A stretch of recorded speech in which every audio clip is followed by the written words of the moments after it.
Joining us right now with more on the negotiations and what it means for the next chapter of television and streaming is Michael Nathanson. He's the founding partner, I should say, of Moffett Nathanson. And Michael, welcome. This is a really big game of chicken that's playing out right now. Who do you think, which side has more to lose? I think Disney has more to lose. They'll lose a good percentage of those 15 million customers on Charter, and they won't get them back. And I'm amazed it's going on for a second weekend. And if it's not resolved by, let's say, Sunday, Becky, I think I think it's going to be, pretty much game over for this, for this deal, basically.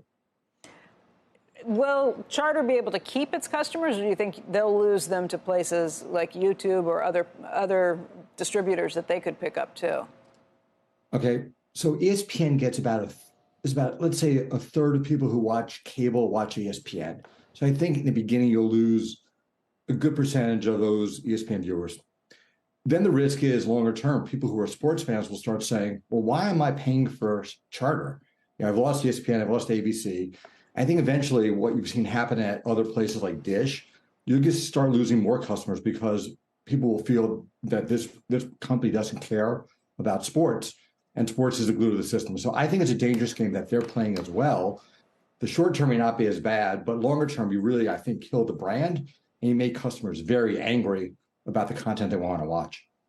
So what is the big conflict between these two? I mean, you pointed about a year ago to some of the cheating that was taking place by some of these big companies with their content, especially their sports content, where they were kind of leaking it out, bleeding it out to their own streaming networks instead of keeping it exclusive to these cable systems that pay them pretty big bucks for it.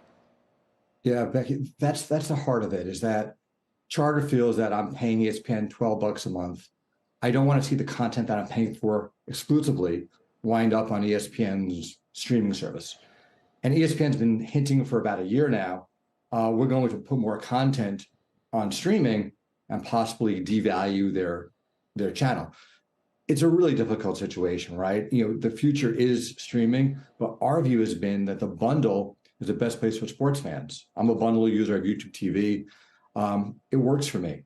But, the problem is that Charter doesn't want to pay for ESPN today at a high price and see the content become, non-exclusive a year down the road. There's no easy answer here, and that's why we had such an impasse. Other companies have done it. They've not yet been penalized the way that Charter's proposing to penalize Disney here.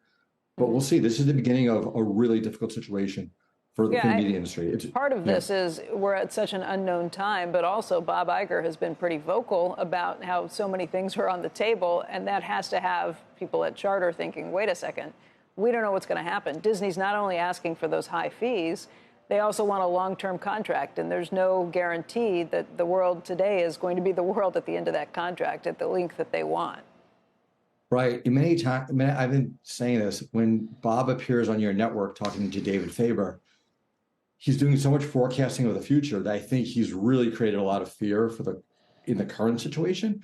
I almost think that this has accelerated the problem, right? If ESPN over-the-top ideas have not been really widely spread, Charter would not be as fearful of what's to come, right? But the future's been projected by Bob, what he wants to do.